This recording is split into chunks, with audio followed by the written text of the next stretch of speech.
Oh. And I'm going to start letting people coming in, be coming in now. So you'll see the attendees list start to go up.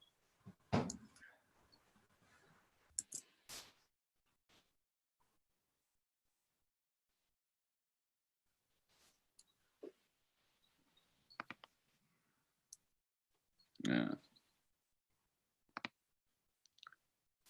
Oh, it's all very exciting. Yep. Chris has disappeared. Yeah, I think you can take it away, Ed. He's turned into an ACO. Yeah, he likes symbol. to. He's gonna disappear. And stay disappeared. Okay. I might just wait for another 10 seconds. So where are they supposed to be? We're not going anywhere. Attendees. Oh, panelists. Panelists and attendees are the same, are they? Yeah, it all goes in one box, Pete. Basically. Okay. Right. Oh, very exciting. Oh, they've all gone quiet. It's like Beautiful. We're waiting for a cue, the penny to drop. So I'm going to start. So welcome everybody to this live ACO Q&A.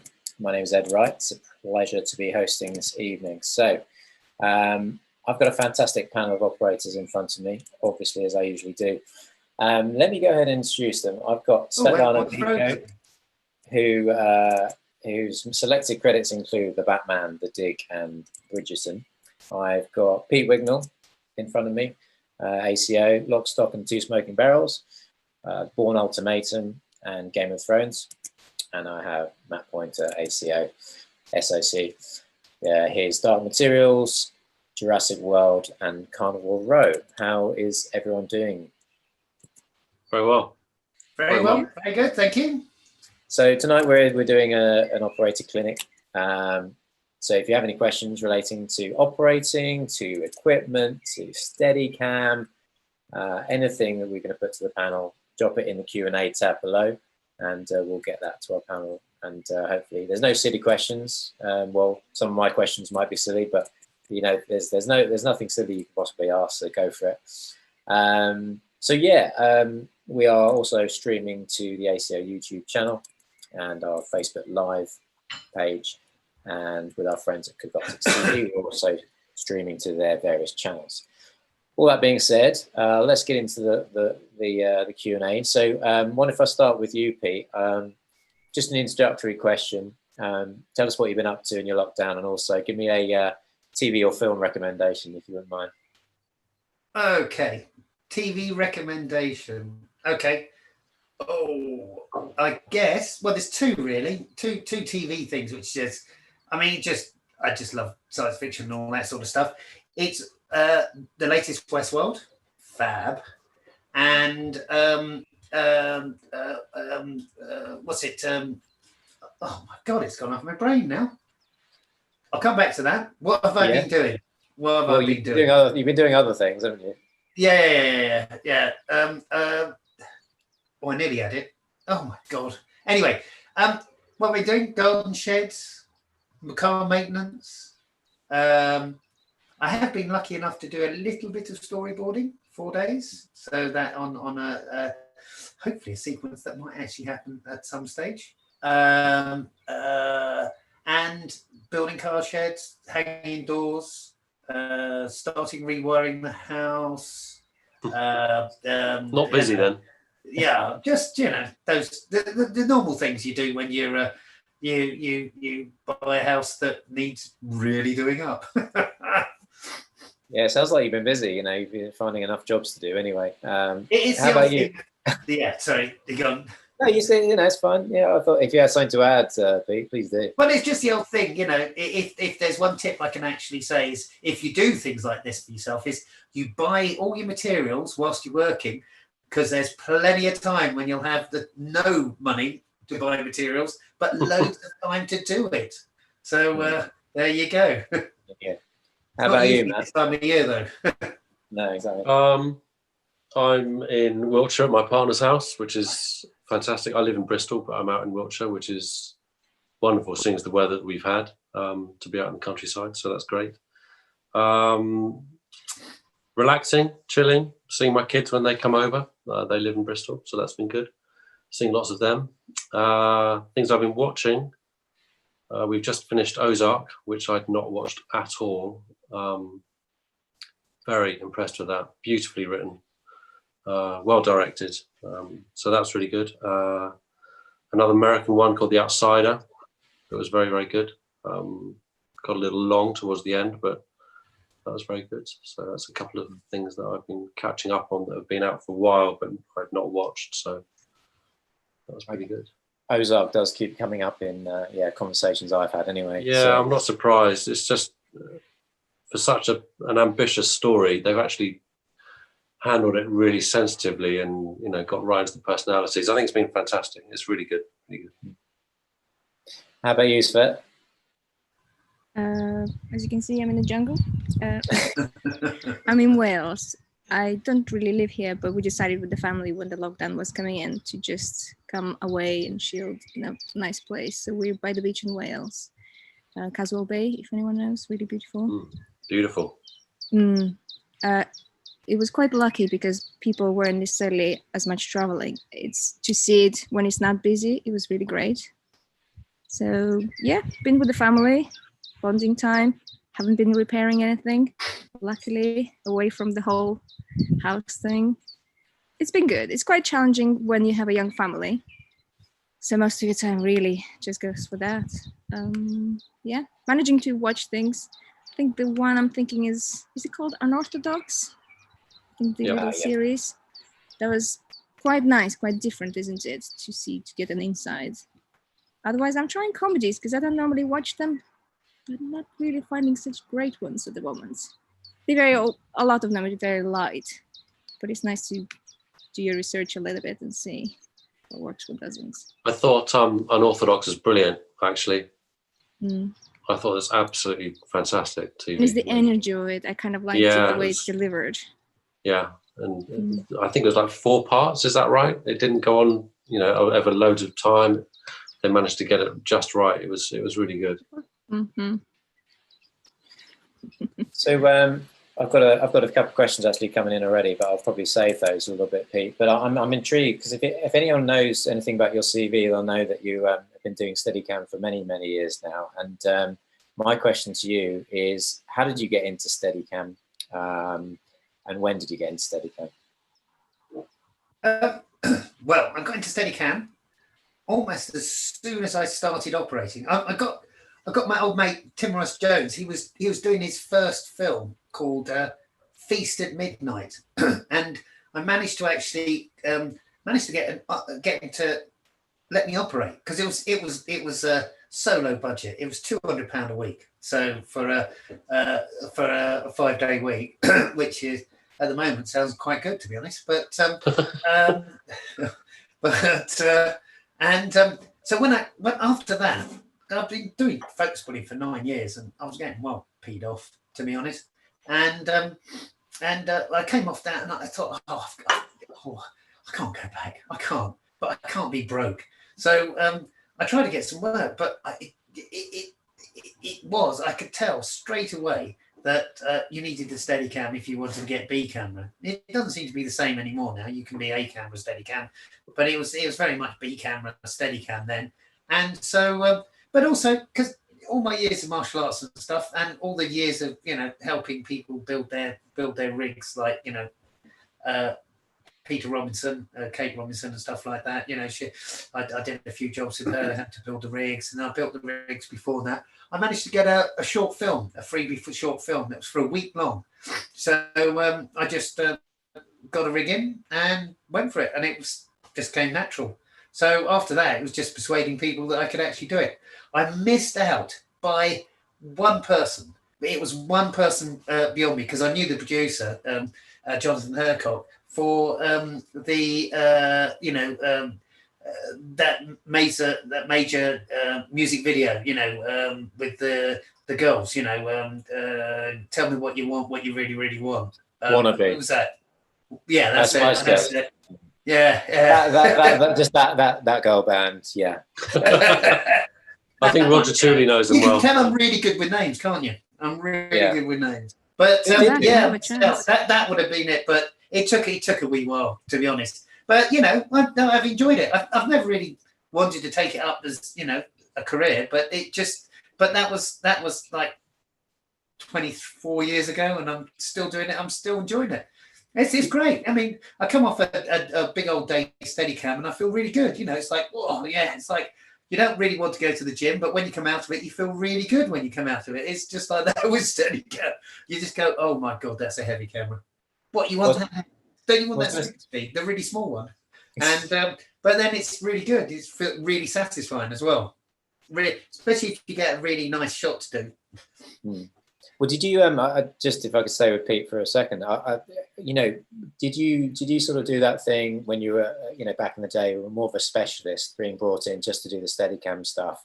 And I guess my question is, has those sort of days gone of a sort of a specialist Steadicam operator coming to do a daily, and are people more looking for a B camera Steadicam operator or A cam Steadicam operator? Yeah, I guess Matt could answer that. Well.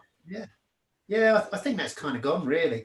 I mean, you expected to do everything for an operator, really. You know, you expected to really do the crane, do a Steadicam, you know, do the wheels and stuff like that. You know, in those days it was. I mean, I've only done a couple of jobs like that. I've only done a couple of films where I've just come in as a Steadicam op. Really, it's you come in as a B or C camera if you're not actually on the main shoot. And you know, you know, if there's days where you do Steadicam, there's days where you're on ahead, you know. So it's it doesn't seem to be very much a specialist, like, oh, bring the guy from London in, you know, sort of thing anymore. Yeah, I think in the last 5-6 years, certainly, it's started to the daily players have certainly in the high end or, you know, TV dramas and features. The daily players are not such a big thing as they used to be. You know, no. Generally, have a B and C camera operator that, or an A, as Peter said, that, you know, that brings their rig on and has you know, got the skill to do it. So it is different now. There's no doubt. Yeah, I think there's so many people who can do it as well these days that it's kind of expected, to be honest. You know, it's just like fun. You know, it's just like if you're doing specialists would be now like the Trinity, to be honest, more than a Steadicam. You know? So, you know, I've been asked if I can do Trinity a few times. Oh, you know, I'll give it a go. I don't know, you know, it looks horrible, but, you know, I'll give it a go. It's the joystick, depends. You provided me with an excellent segue, actually, to Svetlana. I know that you're pursuing Trinity. What attracts you to the system? Obviously, you've operated Steadicam for a couple of years now, and what is it that attracts you to the Trinity system? I've tried both. I've tried Trinity and AR, because obviously AR has been in the play for a while. It's easy to use. It's very well publicized, obviously, now, and it's more known because of 1917 film. The bonus at the moment that everyone likes is being more compact than an AR if you're going through a smaller space. I guess if you think about it, a lot of Steadicam has progressed, even if it's not Trinity, where it's more stabilized. You know, I'm talking about the volt, the waves. There are lots of aids to the operator. Yes, that's me trying to balance. Quite heavy camera for the setup, but this one is actually interesting enough. You need to always be aware of the system is a circle, so you need to make sure you calculate how the camera is placed in it. So it takes a little bit longer maybe than a normal Steadicam, but at the same time, the motors are so strong. It's quite nice because you change the lens, so you almost don't need to worry if the schedule is asking you to be faster. So maybe from one point of view, it's faster, but yeah, we don't rush on sets, but sometimes. Do you think do you think there is a bit of a stumbling block on the joystick action of the actual system itself for some operators? And yes and no. There are some inventions they're trying to put in that is less of a joystick, but more like a lever. Yes, I think someone who's doing live events is used to it. Most of us are not used to it. It kind of clicks, and it's just by doing it. So it's like doing the wheels, isn't it? It just takes a little time to get your head around it. I went up to Optical to have a look at it several months ago now, because I've not used it. I just thought I'd better become, you know, a little more familiar with it, just in case I do get a question about it. And I thought the system was fantastic, but the only thing that I did struggle with was the joystick, because it's just like a pin. And I was talking to Mike there, and they were talking about there's a new system that they're developing in terms of making it like an old-fashioned zoom control on it. So there's more of a bleed into the zoom, you know, the jib if you want it, which is much better, I think, because I struggled with that. You know, the system itself I felt quite comfortable with, but that last bit was tough, really tough. But remember, you've got the option to also have it remotely controlled if you've got that luxury, like on 1917. Sure. But yes, it's nice to be you just making, I guess, those decisions as well. Yeah. Matt, obviously, you know, we mentioned that you're a Steadicam operator yourself, and would you say you're an operator first and Steadicam operator second? Yeah, definitely. I mean, I've been operating sort of 5-6 years now. After about 15 years of focus pulling and a few years loading before that. And even though I stepped into operating almost by mistake, I was asked to do it for one particular job, and I did, not thinking that it would potentially become the next step, and it did. And I was very lucky in that I managed to go from job to job. And I think 2 years in, I thought, okay, I've learned the craft of operating, even though I kind of knew it, having focus pulled for so many years. I didn't want to run out straight away and get a Steadicam. I wanted to get my confidence on the floor and that kind of thing, and learn that way. So I came to Steadicam sort of 4 years ago, probably. So I haven't been doing it a huge amount of time, but it's another tool basically for me. I'm more of an operator that has a Steadicam as opposed to a Steadicam operator, I would definitely say. Yeah. You mentioned about buying a Steadicam rig. It's an interesting point that it might be worth making. Pete's never bought a rig, actually. You always hired, didn't you? Why did you go for that? Because as Matt was saying, I'm an operator that does Steadicam. So just to be honest, back in the day, the old Mark 3As, they were a pile of old poop, really. Yeah. And you know, they're really expensive. Pile of old poop. They're breaking down left, right, and centre. You buy one, and that's half the struggle. Hang on, I've got a message from Tiffin. Tiffin are just. Oh no, sorry. Oh, there you go. They just struck me off now. No more free gear. Definitely no t-shirts. And to be honest, I couldn't afford it, to be honest. So and I just got set into the hire thing. So and it was good, you know. And the lovely thing is, though I haven't really, not with Optical Support, but with the other company, which I won't mention because I can't remember its name. Seems I'm doing really well with that. Still haven't remembered that. Oh yeah. I had a few things where, you know, one was like quite a few things, and I just phone up and say, look, this is broken, get me a new one, and they would have to. Both springs in the arm broke, both springs in the arm, and they went bang, bang, and the camera just went down like that, and I was up to my knees in water in the park in just in just behind Pinewood, and it was just like, and it was night. Well, it was evening. Lucky it wasn't at night. And they were still there, but it was just like, oh my God, sorry guys. I think can I do the shot later? So, yeah. So, I mean, if you had your own gear, you'd have two arms, I guess. You would have to, or at least two whole rigs, which again, it makes it more expensive. So, yeah, I've got my geared head. I'm quite happy. I've got another head. I'm quite happy with heads. They don't really break, you know. Steadicams tend to break, and you know, like you're talking about, it's all the thing, you know, everything. It keeps on upgrading, which is fantastic. And if you've got your own rig, unless you you know, you want to, it's upgrading it all the time. You know, another lovely, beautiful, you know, color monitor, and you know, the game changer on Steadicam is the Volt, of course.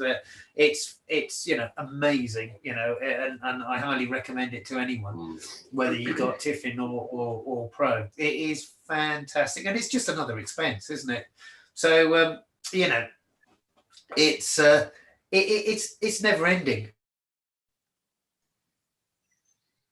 Oh, we've We've He's frozen. muted. Never mind. We'll get him back at some point. no. I've got some questions coming in. Oh, you're back. You're back. There you go. Oh, you're back. Oh, yeah. We'll come back to you, Pete. So I've got a couple of questions coming in. Thanks for everyone for sending these in. What have we got? Maybe I'll just throw a few of these out. Keep them coming in, by the way. Let's have a look. I'll throw this one to Svet. Do you think aspiring operators should specialize on one? We kind of covered it a little bit, but do you think we should specialize in one certain area or be average at all kinds of other operating? I think what they mean is just like have a a mastery of all the sort of tricks of the trade or all the tools of the in the toolbox. Would you go along with that, Svet? I've always believed, or kind of discovered through going through it as well, that being specialist is good. Obviously, if suddenly everyone decides now through pandemic that don't allow Steadicam operators to be close, you need to have something else as well. Yes, I still believe specialize, especially if something really rocks your boat. I don't know, underwater, anything. Trinity. But when you say average at everything else, it's, like, you don't have access to whales, but should you be good at it? I'd say yes, of course. But as soon as you think of something trying, I'd probably would try, see you like it. There's ways of maybe hiring it out rather than owning it. Yeah. How about you, Matt? Would you go along with that thought you should? I suppose it depends on sort of who's asking, isn't it? Some people want to specialize, some people want to have. I think the specialisms are things like underwater cinematography and things like that. I think as an operator, you need to be able to be very confident that you stick a camera on your shoulder and you're running down a hallway, chasing someone, that you're able to, not bang the headroom and things like that. You need to be able to handle a, 50-foot techno swinging around and be able to communicate with the grips properly and listen to them as much as them listen to you. And you need to be confident if you're doing Steadicam that you can do what you say you can do. So I think actually geared head on the dolly, whatever it may be, or lever on a dolly or whatever. I think you need to actually be pretty good at nearly everything nowadays. I don't think you can. I don't think a specialism is that great on a general set. I think you've got to be able to be pretty good at everything. That's not saying I'm amazing at everything. That sounds a bit, But I think if you're hired to be an operator nowadays, I had a phone call in my first year of operating to go and cover for the operator on a job because he couldn't do the wheels on the crane, and I kind of find that quite odd actually, because I think if you're an operator, then you kind of need to walk onto the set knowing that you can handle the jobs that are being thrown at you. Some of the tasks are more challenging, don't get me wrong, and they're going to test all of us, as I know. But I think you have to be confident enough to handle it all.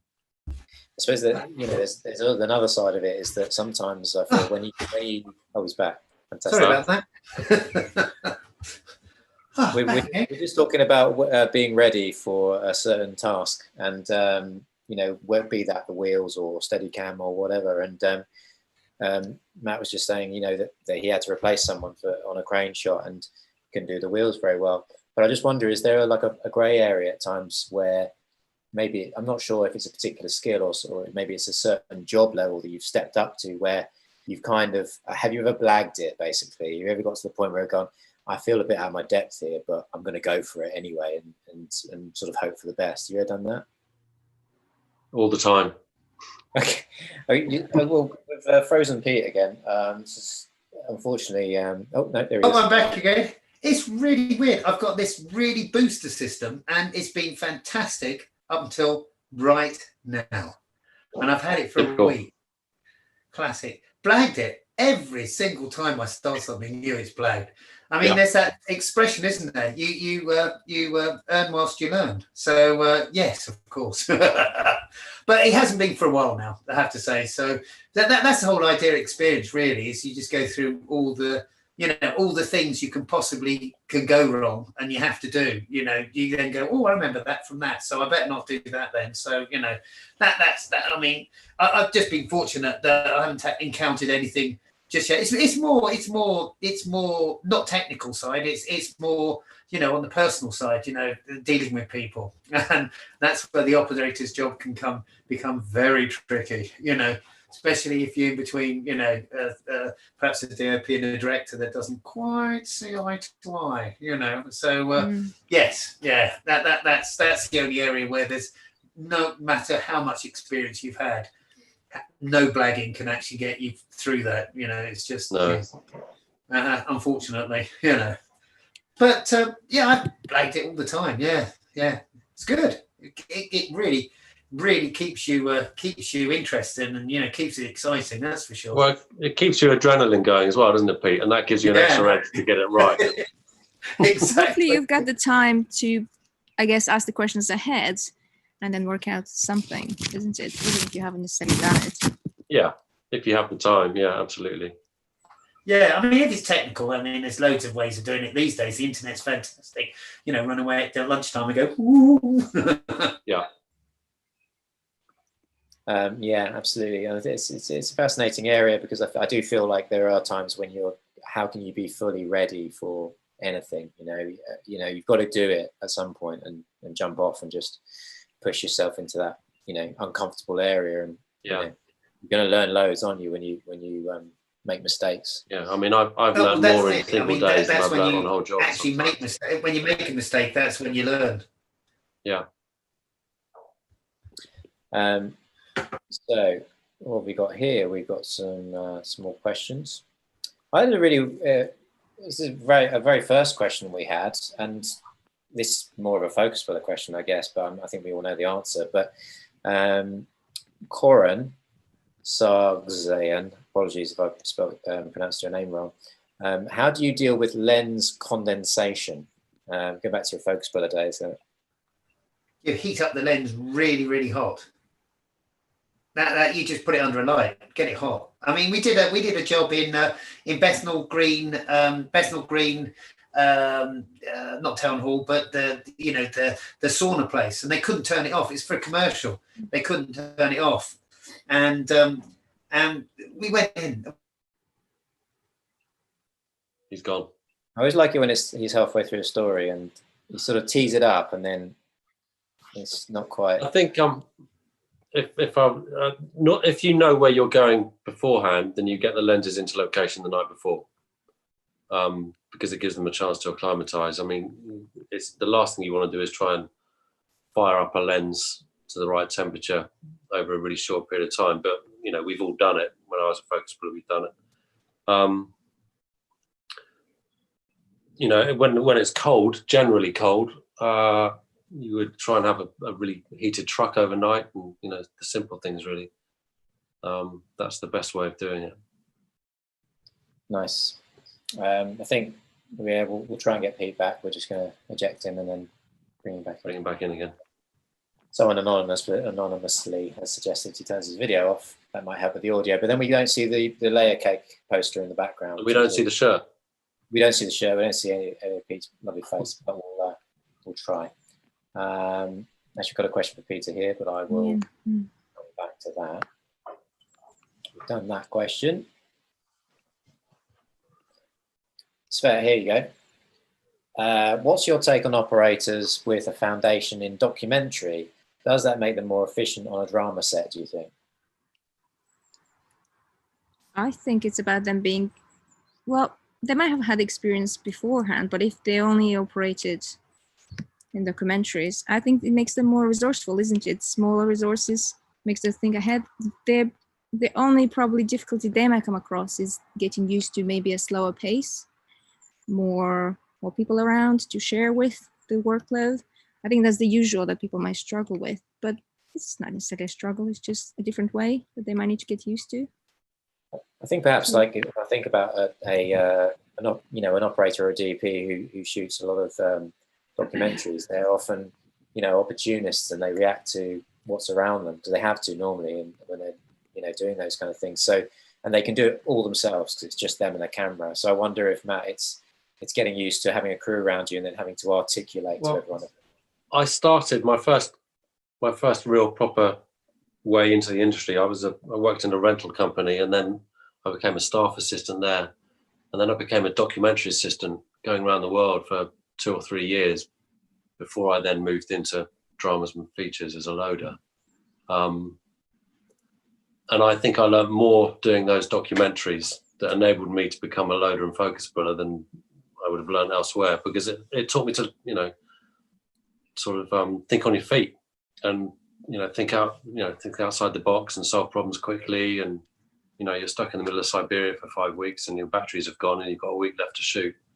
You've got to find a solution, and, you're working with a small group of people, you tend to come up with solutions that.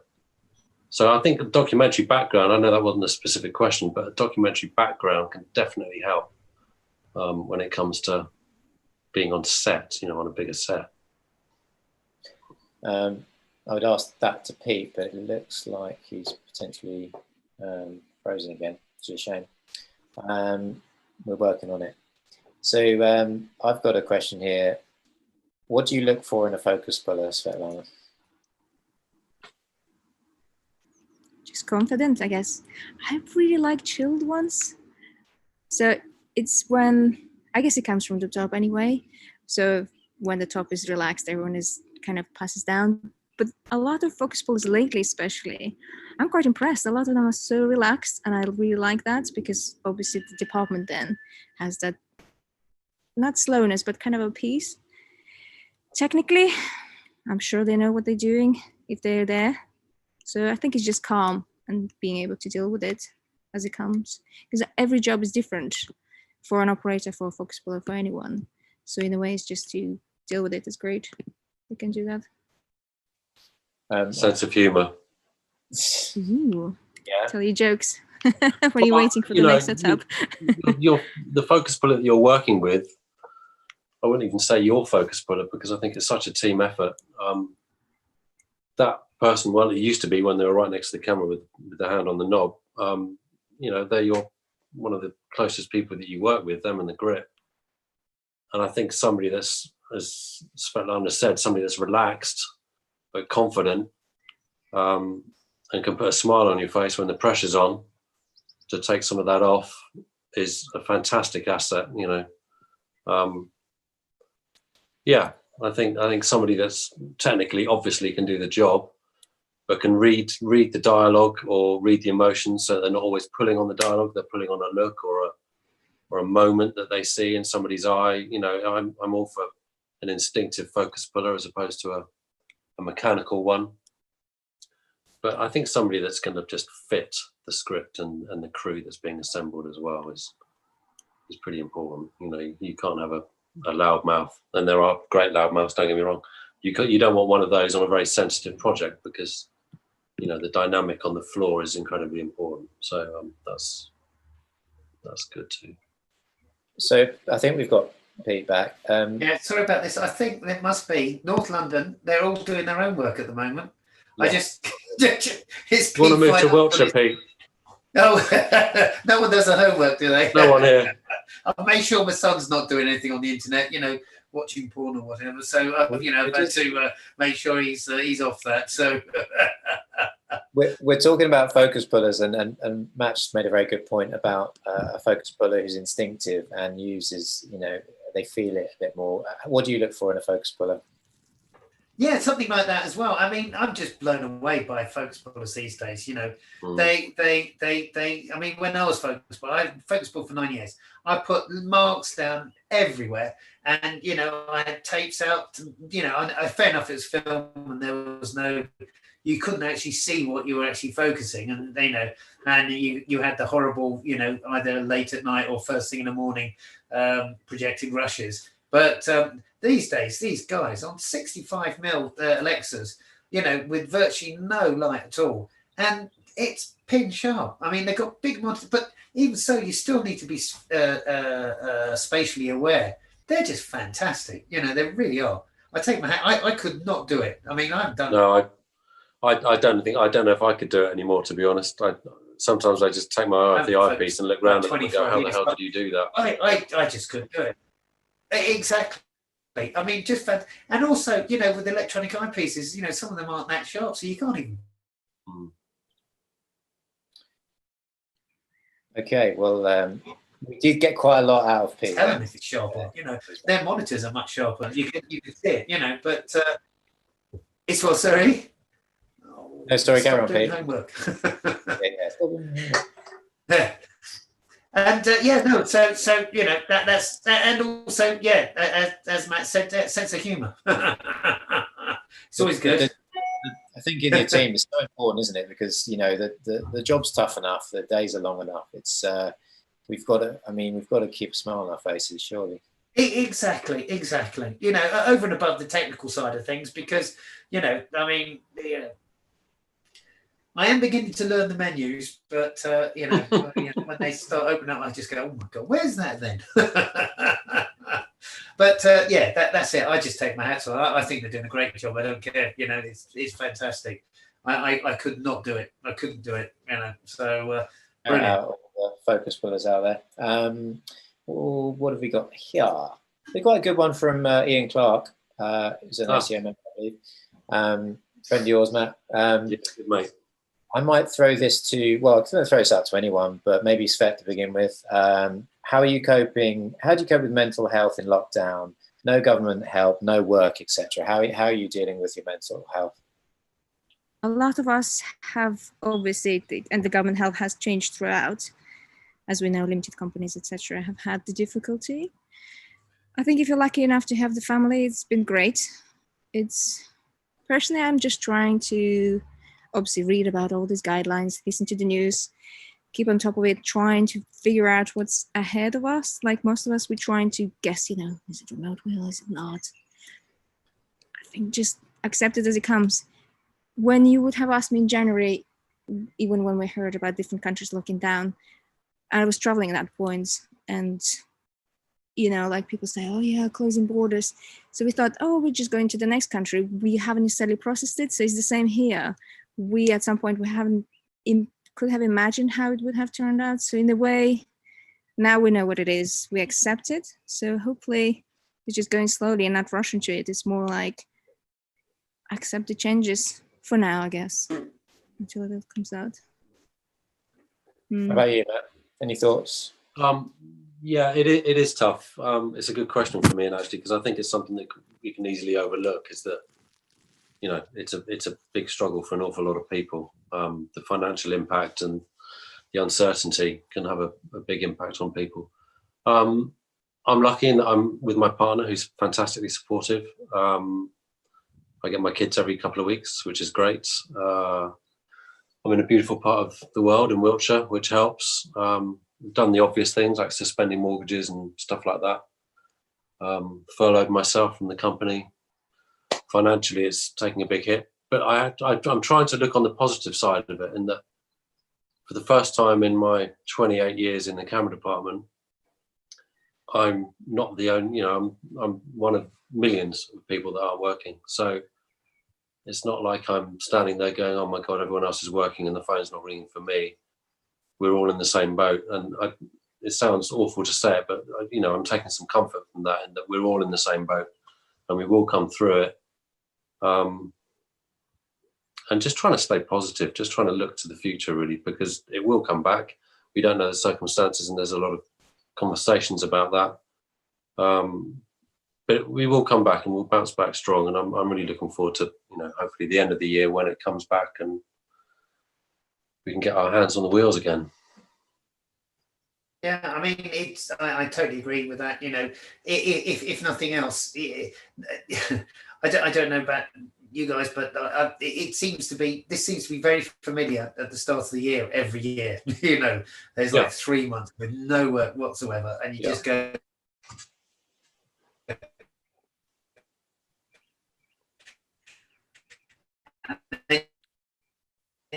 You hear all these people working, you just go, oh, sector. Oh, that feel like it's going on a little bit longer this time, because usually by now, if it's like the January, February, March period, there'll be there'll be little snippets of work might be coming up. So I just go with the idea of just every morning getting up and doing something. So whether it be something. We've lost him again. I was trying to see if it would catch up, but yeah, no. Because I've got a whole house to, and and I've I've got, it's just it's great, and also it's not in winter, it's in summer, so it feels like summer, so for once you're not it's not dark by 4 o'clock, so it's brilliant. But as Matt said, it will bounce back, but how long's it going to take? I mean, I'm unfortunately I fall within I can't furlough or anything, because I had that tiny bit of 4 days storyboarding, so I can't charge furlough. And furlough anyway on a limited company on your wages is nothing really. It's like, 500 quid or something after it's taxed. Yeah. So the only thing we've got really is the bounce back loan, but that's a loan. So you have to pay that back at some stage. So it is a bit worrying, but I guess just keep him busy. That's the way that's the way to do it. So you don't think too much. I guess. It's a great question. Great question from me. Yeah, thanks. Good question. I'm just going to throw in personally, I've been sort of add on to what Pete said there. He's going out and doing something, and certainly going out and exercising, I've found has actually been really helpful, because I recognise that really helps me, and I think understanding what makes you feel better is sort of half the battle. Yeah. So that's great. Yeah, agreed. Exercise is a big bonus, actually. Yeah. I think sorry, Svet. That's all right. One thing I found is obviously there's a lot of community in our industry, and everyone is talking. There's a lot of information, lots of documents out there. One thing I found for myself is occasionally to switch off from that, and that's quite nice. It could be a day where you're just completely not looking at the phone, at the news, and in a way it's good to know, and it's good to be part of it, but it's to switch off has been quite useful. Yeah, it's another good point. Yeah, just going off grid for a bit. What have we got here? So Tim Battersby has got a question. More operators are operating off camera monitors these days. Do you, or do you like to use an eyepiece, and why? Svet, I'll ask you that question. Definitely the eyepiece. Depends if you're doing a big turn on the dolly, you might want that monitor. Eyepiece is nice, but I'm also a funny one. I stand a lot on the dolly. Lots of people say, well, I guess it's just your style.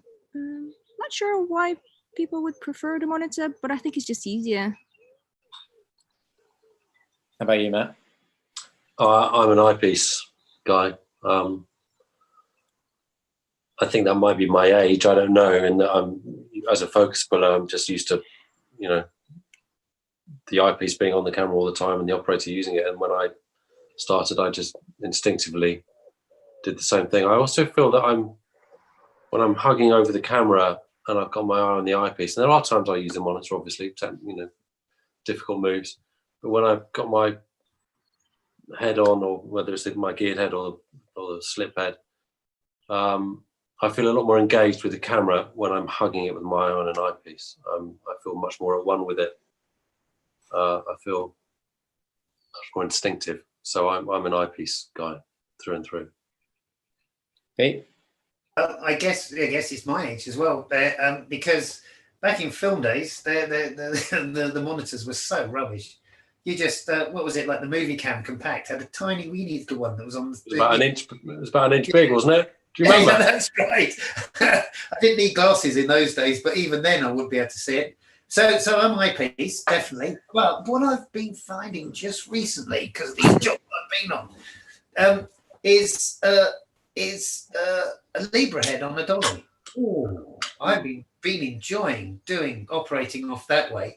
It is fantastic, with cans on to the grip, and you can just do little. I mean, this is where I was saying how fantastic focus pullers are, because they're probably going, no, but it's better than a slider. But it's just doing those, and also not getting in the way. I was on a it was on a job where it was really tight corridors and tight little rooms where you couldn't get in, and they wanted like 360s almost, where you're going over the top of the head of the grip. And the only way you can do it is on a remote head. So, it's a remote head on the dolly. And all of a sudden I started really finding it fantastic. You can do things, you can go all the way around without, go, because you can't turn the eyepiece upside down on video cameras, like you can on film. So you can actually look sideways on, but you can turn it. So you're always looking at a weird angle. Then when you look at it like that, you go, ooh, that's not level, But so that's so eyepiece. But I am beginning to really enjoy having, if the budget, allows it, to have a stabilized head on a dolly. We used that. Well, used that a lot on solo. On the solo, it was because it was a 65mm camera as well, and it was just the grips it was fantastic. Just pushing on the dolly on the floor is brilliant, absolutely brilliant. Yeah, I've used it a couple of times. It does take a little getting used to, and you've got to have a good relationship with your grip. Oh yeah. In the times of I can see us doing a lot more of that in the future. In all honesty, be it a Libra head or something more affordable. I don't, but something I can see. I can see us being outside of the set, which I don't like, but I can see us being outside of the set more. Well, not even outside the set. Well, I went out and did a couple of days on what's it called, Outlanders up in Scotland, and they had a key head, whatever the newish one is, and it was on rails and stuff like that. It just because they couldn't get the lights in, so having a little camera on a little key head, remote key head, so the grip they can get all the lights in close, because it wasn't, but it was just so difficult to actually get that, have a shadowing way and stuff like that. It was fantastic, even for non-stabilized heads on a track. It was really good. It was really good. It's there as well. What else have we got here? Thank you for all these questions. There's absolutely loads. She's giving me. It's good in some ways because I don't have to worry about my questions, but just going through them and getting the right ones. So here's one from Roland Pritchard Talahatu. Have you encountered some misunderstanding when shooting a scene with your DP and director? I mean, do you have a creative power to suggest some shots when you think it would be best to execute this or that way? Thanks. That's from Roland. So yeah, it's the age-old sort of maybe slight disagreement within that triangle. So Svet, have you ever encountered that kind of problem? How do you go about solving that? Do you throw your own creative input in at that point? Definitely encountered it. Most of us probably have. Sometimes you pick your moments, I guess, but usually you offer them. I usually would offer what they would ask for. Because sometimes the DP might play for the director anyway, if the director is very strong for it. So you would show it to them, and then at some point, at the right point, obviously not at the end, suggest the way. So that's me. Matt, have you been in that tricky situation? Yeah, we've all been in. I mean, we've covered this a little bit in these chats in the past, haven't we? But we've all been in those positions where directors and DPs may have differing opinions on a scene or how to shoot it, or it can be something like the DOP might like to start with a wide shot in a very formulaic way perhaps, but start with a wide. The director's like, no, actually I want to nail the performances first and go in close, and that can be very difficult for DOP because they've got to kind of set the look of the scene from the inside out, so that can be very difficult.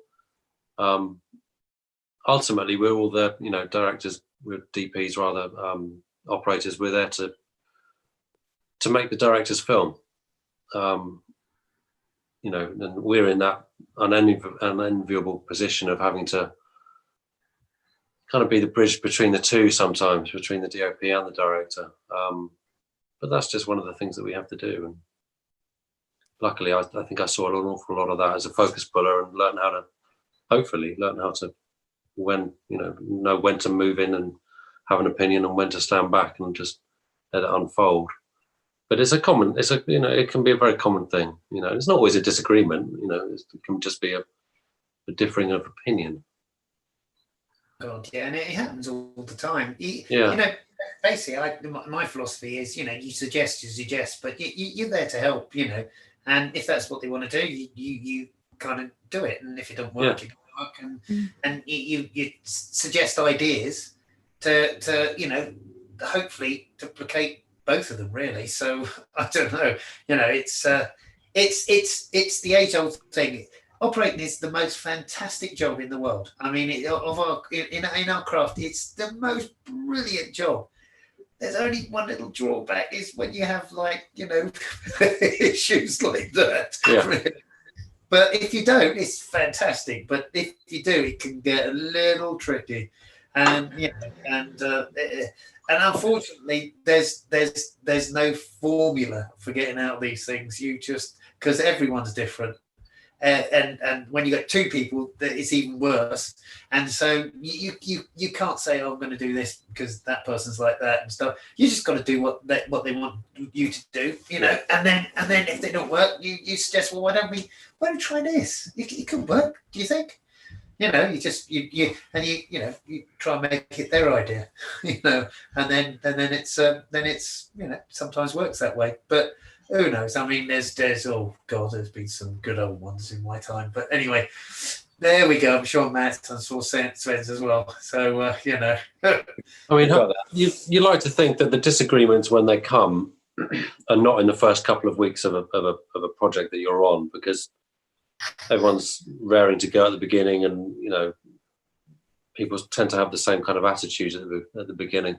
When people are getting tired and stressed and things like that, that's when the disparity can come between directors and DOPs. And I think by that time, a couple of weeks into a project, you kind of worked out the personalities that you're working for and working with, and you know when to step in and say something and become involved, and when not to, and just to let it play out and see where it goes.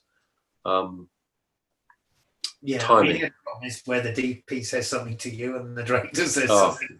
Yeah, I mean, you are between a rock and a hard place, then, Pete. I mean, there's nothing you can't. Headlights, aren't you? Yeah. Piggy in the middle, as Jamie Halcott's just put in the chat, which is I've got another question from John Howard. I think it's probably worth at this point saying, John Howard, thanks so much for all the hard work you've been doing for us. So he says, "Hi gang, any tips for making transition from B camera sticks and slider setup to working with a dolly for the first time and with a grip for the first time? That can be a tricky one to sort of transition into. You got any thoughts on that, Pete?"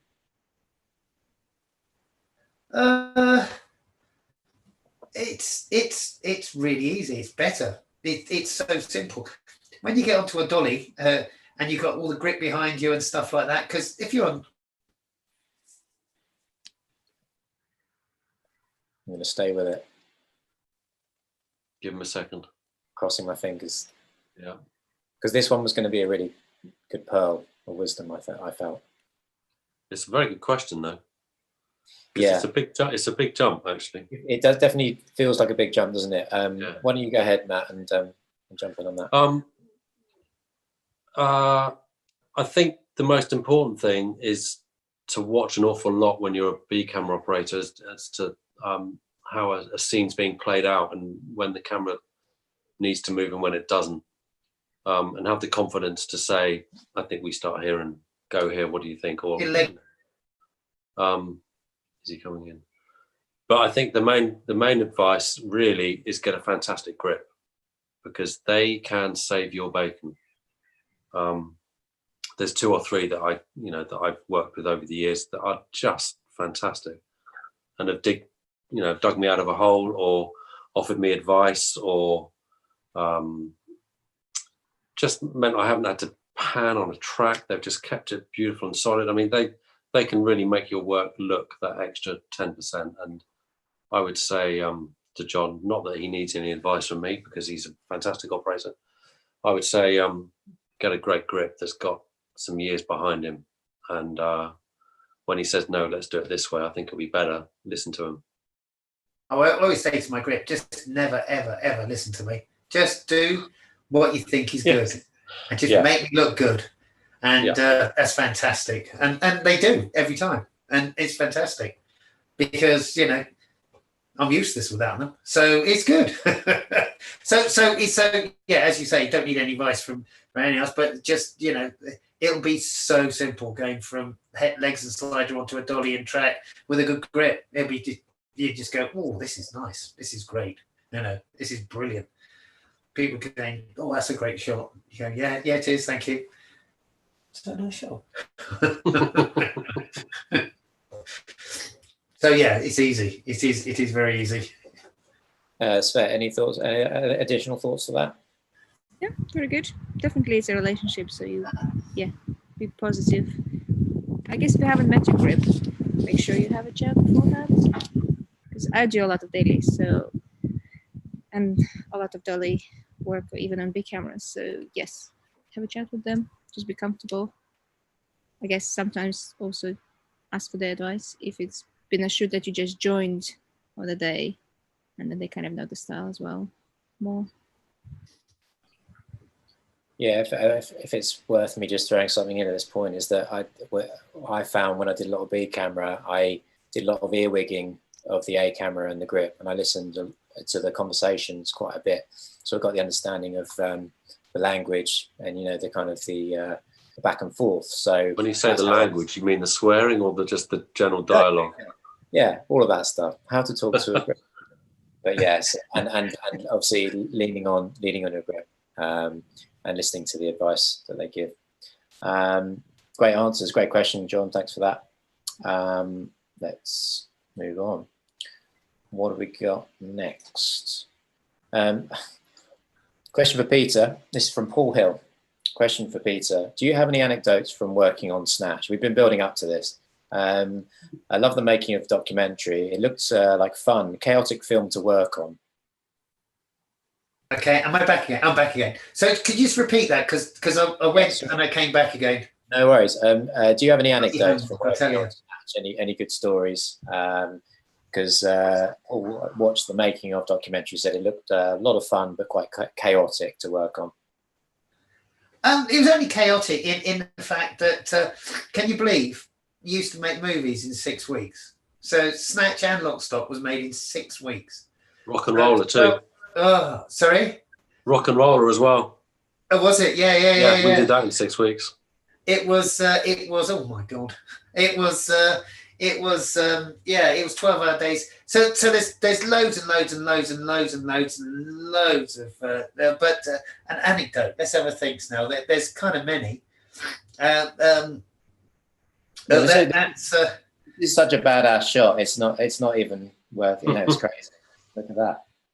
It's good. And they're looking at that's Stuart Graham with DP now on the left, who's my focus puller. And they're looking, they're going, hurry up. And I'm going, Stuart, hurry up, Stuart. And it's not even heavy, the camera. Look at it. It's an SL. It's a movie cam SL. It's so light compared to any other camera these days. But there was loads really. I mean, just just whether or not I can actually say on the open channeling thingy, but let's have a think. Something that's a little less. You've done a lot of work with Guy Ritchie, haven't you? You've done a couple of films. I did up until he split with Matthew Vaughn after that most fantastic movie called Swept Away, where it was Madonna's acting debut, sort of showing her talents. So it died a death. So right. I think 3 people have seen it, to be honest.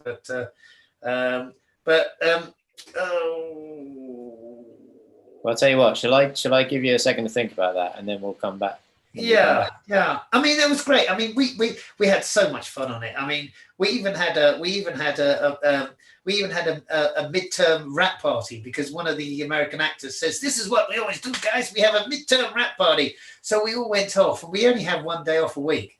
So we all went off, and oh my God, it kind of went on to midday Sunday, and then we came back to work, all of us, and it was just, we all looked like some of the characters out of Snatch, on Monday. It took us to about Wednesday to recover. So this is why in England you don't have midterm wrap parties, because it's just too heinous. But it was great. It was great. I think you're gonna have to give us something. We'll come back to the only ones that jump to mind are the ones I've probably dead. So that's all right. There's not that many people watching. Sure well, maybe not live, but there might be tomorrow. Yeah. Great. Well done on that film anyway, and your involvement in it. It's a great film. It's a classic. That's 22 years ago. Amazing. 22 years ago. It is ridiculous. I just can't, it feels like just yesterday. It is bizarre. It is bizarre. And Lock, Stock's like 23 years ago. Hi everyone. This is from Henry Landgrave. Landgrave? Landgrave, yeah. Landgrave. Hi everyone. Hope you're all well. As operators, we can go through various means, practice our different tools, Steadicam, geared head, etc. The one tool that's difficult to get experience on, apart from when you are right in it, is the Technocrane. Not so much using the wheels. What would your advice be for when you are on a 50-foot techno and the shot is becoming more and more intricate, apart from the obvious, keep calm? Cheers. So any advice for using big long Technocranes? Try and use as least many axes as possible. Yeah. Because once you start putting so many axes in, it's try and just keep it like a pull out, or push in, or just a jib up and a push out. But when you start going around corners and all that, if it's a fast one, if it's a slow one, you can do anything. It's easy. But if it's a fast one, anyway, you don't want to do that, because best will in the world, poor old grips on the back of the crane probably not going to hit their marks as accurately as they can. And, if it's to try and and also it doesn't look nice if it's fast as well, if you get too many axes going at the same time. It's really good just to have as least amount of axes as possible. And it looks really slick if you do that. It looks really good. Yeah. And also just try and get the base as in line as possible, so they don't need to do. So if it's one coming out, but they've got it down the side, and then they've got to swing it like that, then it's horrible. If you're not lucky enough to have something that's got a bit of back pan going to it. I was going to say, you want to avoid the back pan as much as you can, really. So listen to where the grip shape at the base. Exactly, but if you can get the base in the back of it, so it's a pull out, push in, rather than a pull out and a swing round and all that sort of stuff. So it's going like that all the time. That's the best way. Just try and keep it as simple as possible, especially if it's fast. I mean, you're on a commercial. It's a crane, which is like crane move, which really should take about 20 seconds, and they want it in 3. So you've got no chance unless you keep it simple. I mean, somebody just popped a question, a note up, I think, Ed, saying waypoints, and I think that's a very good point, actually. If you can, a beginning and an end is always a very good place for things to have. But if you can have a chat with your grips and plot some points that you need to get to, and explain very clearly with them the moments that you need to go through to get to the end point, that's a great help for the guy on the back of it and the guy on the pickle. It is, but it might, because I was a motion control operator as well, way back. So I did all sorts of stuff with Aardman Animations and the BBC. And so on the Mark Roberts, if you put waypoints in, the more waypoints you put in, the less, in speed, the less nice the move looks. Yes, that's true. You want less waypoint, unless you've got a really slow one that's like, it's like 3 minutes long. You mean less smooth, Pete? Yeah, it's just less smooth. It all just goes all over the place, But if you have one, you just when you program, you have an A and B, and then you say if it's a round one, you put another couple of points there, so you go out there and you go across here and you come in here. But if you have one, then you come back in here and you go back out there. Yeah. And it just goes all over the shop. You don't overcomplicate it. No, that's very true. Yeah. So and that you know, that goes from my programming years. You know, just you know, you try and put as least amount of points in as possible, and it's the same when you're just doing it manually. You know, when you're doing it, you know, live. You know, you put least amount in as possible, and it looks really slick if you do that as well. Because you've got two things happening there, and if they've got 3 happening there, you've got 5 different things all jostling together, you know. And then if another trick, take the crosshairs off the middle. Don't have crosshairs off if you've got a crane shot. People obsess with crosshairs. And they look at that, and if someone's walking in, say it's going like that on the person that's walking, so the crosshairs is not on them all the time, they go, oh no, that was really bad. Take the crosshairs off. And you just do it, and they go, "Oh, that's really good. Well done." You know? Take the crosshairs off. Anyway, it always goes over their eyes, doesn't it? So it's rubbish. Have a dot if you want, but don't have crosshairs. People just obsess.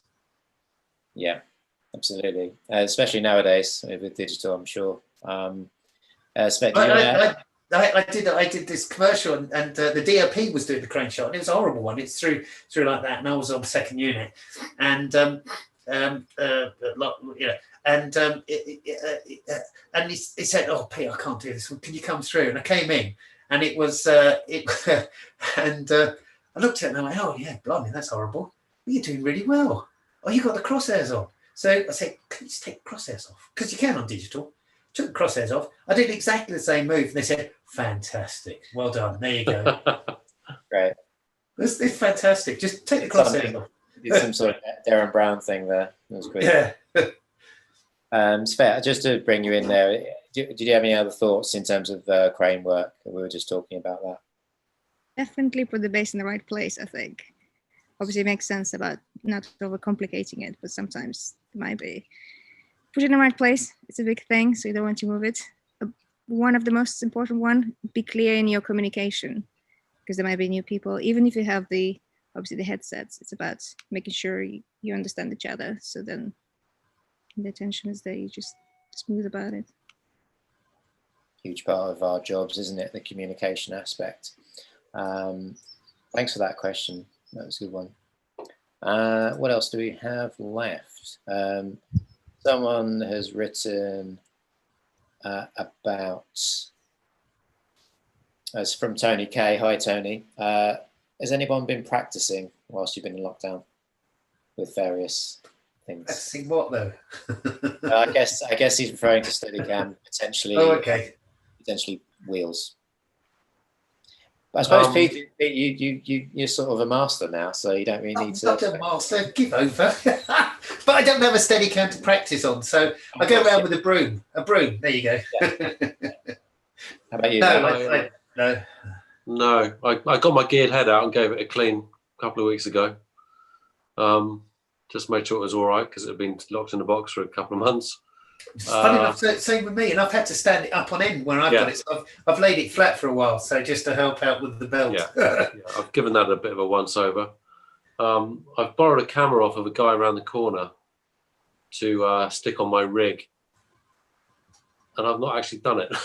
So I sprained my wrist really badly. It's on there. Half the battle. Ago, and I'm slightly nervous about pushing it too hard. So I've not actually done that yet. But I think rather than practicing, you know, in terms of Steadicam, is because it's really easy not to do any exercise when you're in lockdown and stuff. Yeah. Is you know, I have to say, about 4 weeks into this, I didn't do anything. You know, I did a bit, but I was going, oh, if they turn around to me now and said, oh, can you go and do a Steadicam shot?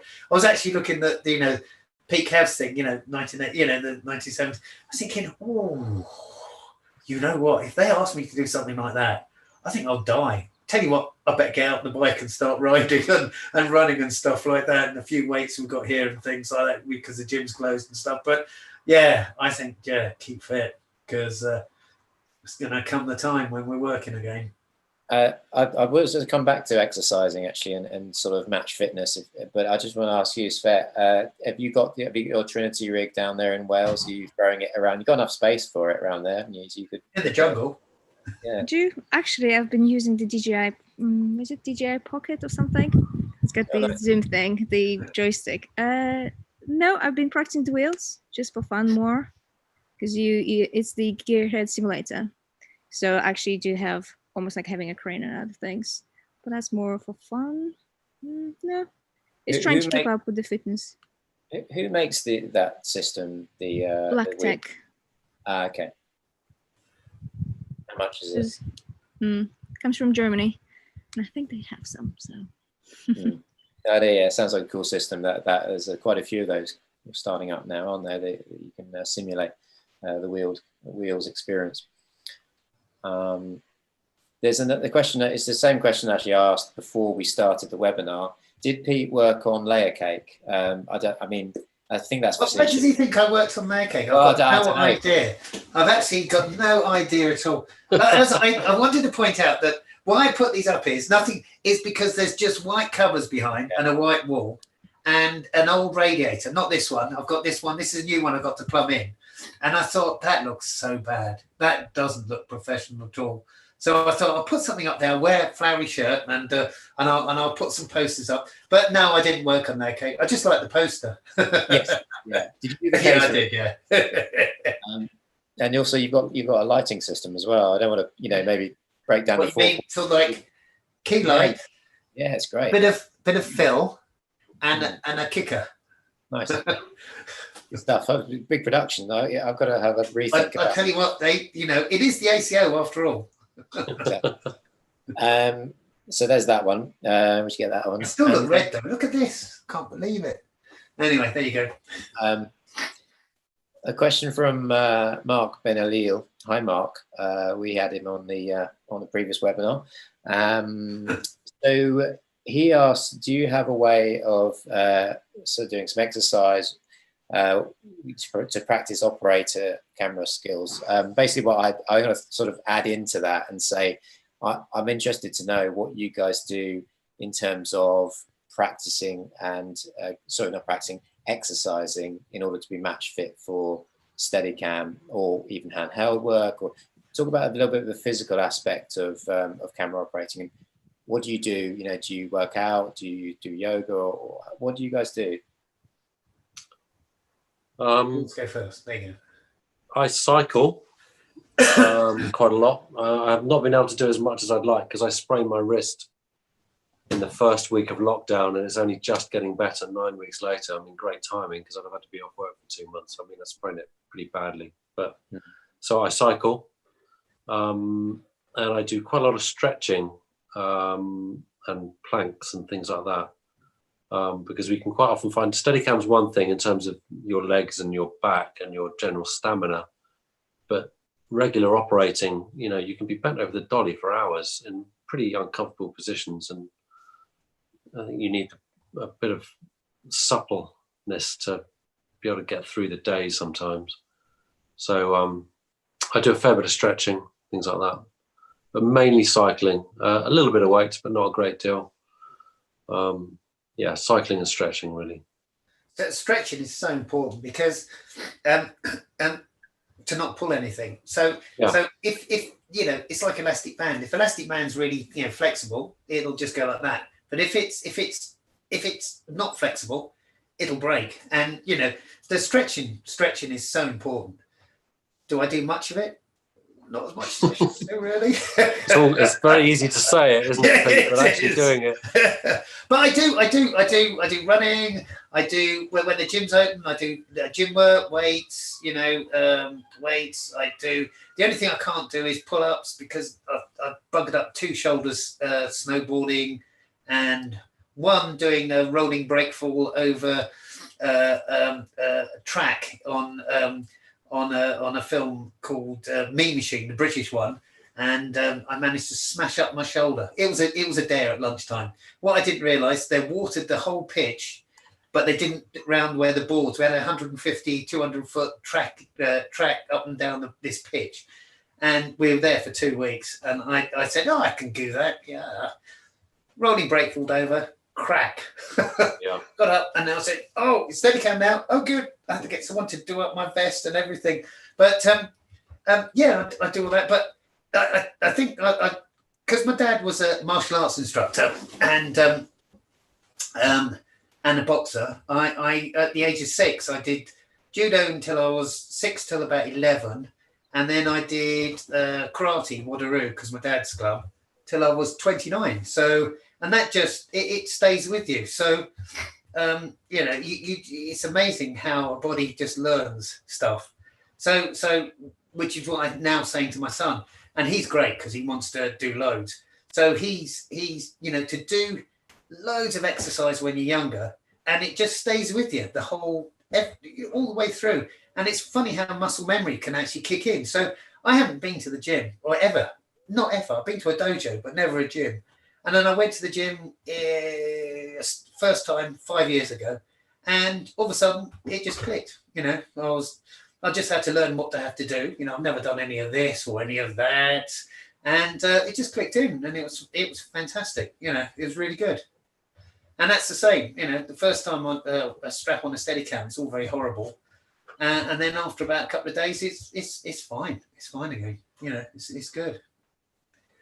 Svetlana. It's really important to get your kids to do stuff when they're younger. Yeah, it's true. Svetlana, what's your sort of, you know, say you've got a job coming up and you know it's going to be heavily Steadicam. Do you work out beforehand, and during? Do you work out, or do you just stretch? Generally speaking, I don't necessarily plan. I guess if it was 1917, you know, they planned for it. They said it's going to be full time. It's going to be full on. Yes, double up your amount of exercise.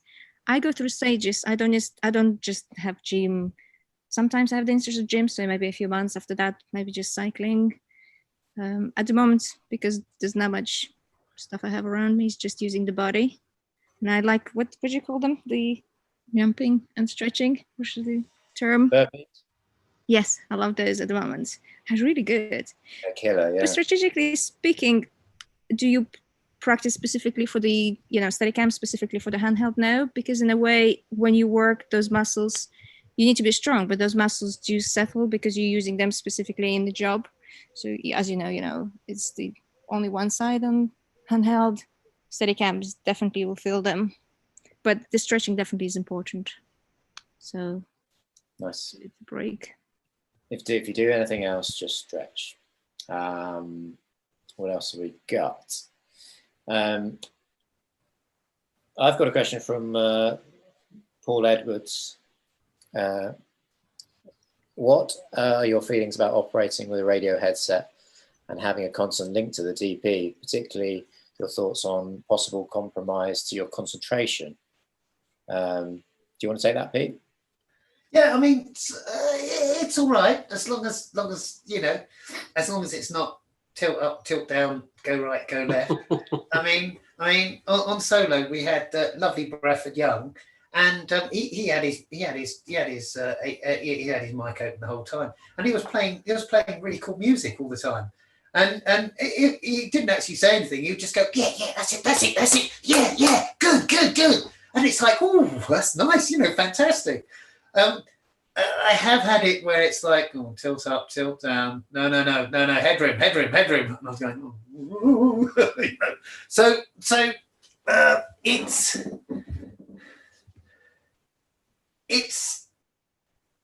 it's not very pleasant. But if you got a nice DP, it's not too bad. But in general, it's not very good. Just wanted to share this picture of you on solo. Oh, there you go. Oh my God! Very Cool. cool. Look at that! I'm actually concentrating. It's amazing. Look, Well, look, see, I'm using the eyepiece, not a monitor. There you go. Yeah, but look, Pete, you've actually taken the cans off of your ear. I can see. Oh no, I what can have I definitely done? see you pushed that off. Sorry.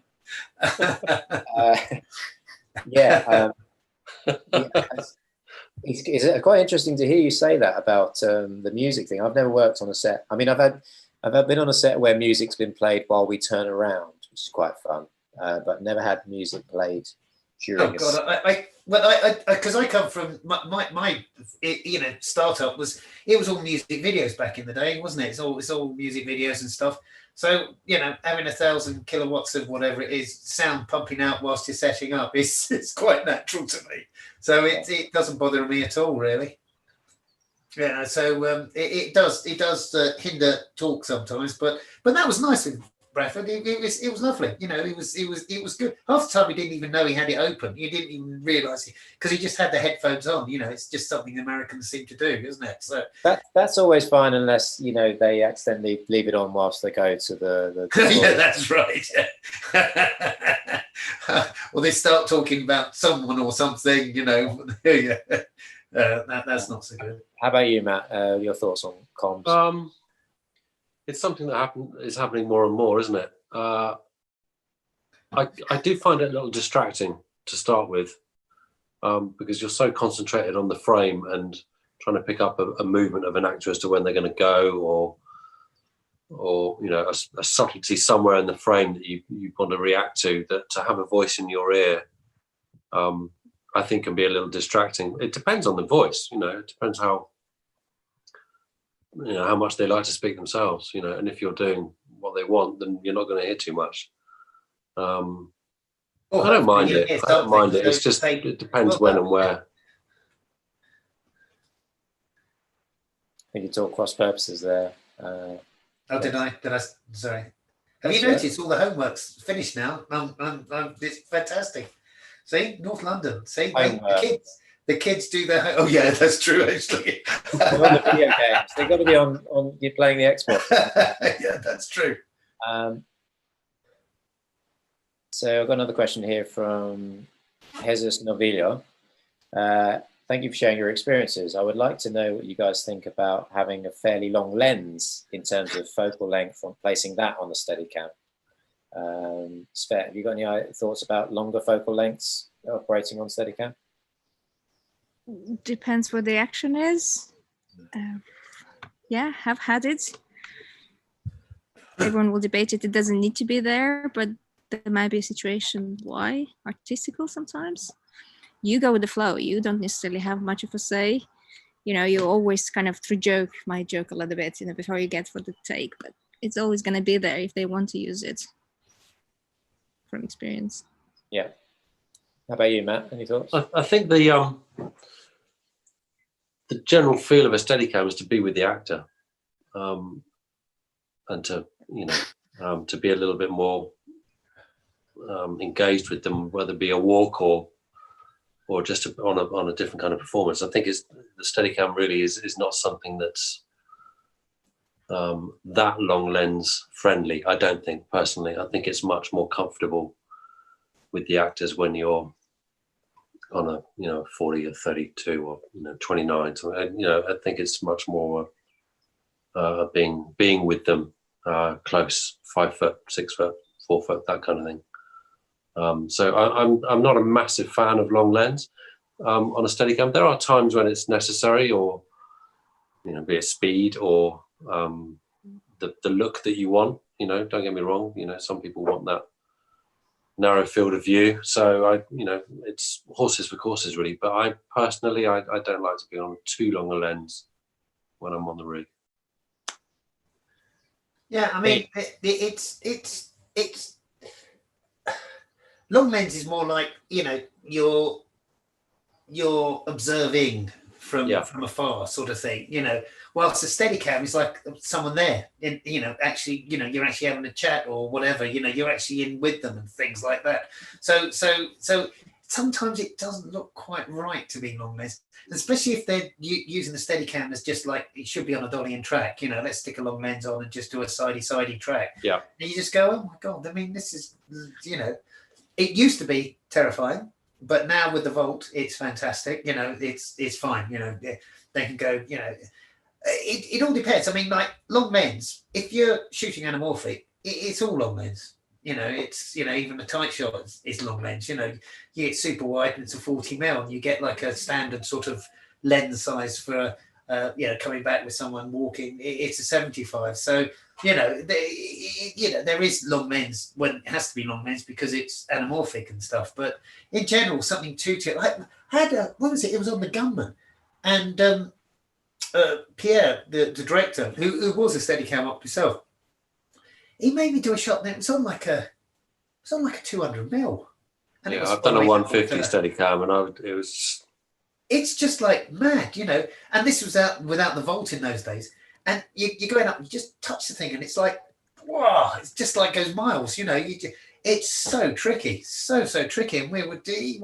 It was following old what's his face. Oh God. Okay, not good dated names, but following him all the way up through. Was it Trafalgar Square? No, Bank, and it was just unbelievable, you know. And it was, and they didn't really use much of it. And it would have been better on a head panning, to be honest. It would have been a bit more on Bourne. What they did was, so all the Steadicam stuff on Bourne was close. And it's like going round, and it's like more immediate. You're right in there with them, you know. And then all the long lens observe stuff with little twitches on the zoom was on head and legs or dollies, and that works really well. And that just shows you two different styles, really. The Steadicam's in there, handheld's in there. All the handheld stuff was literally in amongst them. We don't really have any long lens handheld. All the long lens stuff, even though it's like a 290 Ultimo anyway, was on a dolly. You know, and it works fine, and the two styles can actually mix. But to actually put a really long lens on a Steadicam, unless it's for a reason, you know, it's for a particular look, then it's you know, it's. I don't think it, you know, personally, I don't think it's all that great, really. Well, we're running a bit out of time here, but thank you so much for all the questions that everyone sent in. They've been great. I am going to finish on a question that is related to the ACO, actually. So I might bring Chris Pleven out of the curtain. Little box at the bottom there. Oh, there he is. Hi guys.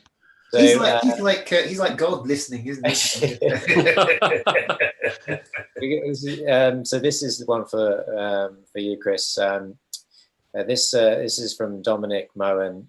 He says, what are the major benefits or opportunities does one have access to in joining the ACO? I don't know if you could just help us out with that one. Well, I think joining any organisation that's composed of your peers is really good, because you've got all those resources to call on. Everybody's doing the same job as you and has the same problems, can share them, and the solutions. The camaraderie, knowing and meeting people you've heard of but not met is brilliant. Actually putting a face to the name, that's something that's great. And just the structure, really, being able to get answers to questions, solutions to problems, and realize that you're not on your own. You're not. Sometimes you can feel quite isolated as a camera operator, particularly if there's only one camera. And to be able to talk to other people and swap stories and realize that you're facing the same problems or enjoying the same rewards. You know, it can be a really rewarding job, as Pete said. It's certainly one of the best jobs on the unit, and therefore, you know, you get a sense of appreciation from everybody else as well. So I'd join up, and the fees are very reasonable. But you'll have to come in as associate member, won't you? It depends, yeah. In fact, I think most of the operators work in the UK, or many, certainly a vast majority operators who have experience are in the ACO. Yeah. But anybody who's out there and watching and, you know, wants to join and wants to get the benefits, then go to the website and look at the, you know, joining documents and get stuck in. We'd love to have you, whatever job you're doing in terms of operating in, you know, films, TV, or what have you. It's drama, commercials, and television, and so on. And I just got Cleo. Oh, yeah. Excellent. Finish on a cat. Yeah. Okay. I'm getting a puppy in about a week's time, so maybe if I come back one day, I'll yes. Yeah. I'll do similar. Yeah. We can have one on animals at the ACO. Right. Last time Cleo came and she hit you in the face, so maybe we'll just let her down. So great. I think we'll finish it there. So thank you everyone for your questions. It's been really great. I had some backup questions, but I didn't have to use them because everyone was very interactive today. So thanks very much. And thank you to Matt. Thank you to Svetlana. Thank you to Pete. And thank you to Chris, as usual. Thank you. Stay safe, everyone. Sorry about all the homework. Breaking up my internet. Joshy! It's exciting. We never knew when you were going to appear again, or if you A bit like you, Chris. You know, I'm like in the ether. That's right. Yeah. Cheers, guys. All right. Cheers. Lovely to see you all. Bye-bye.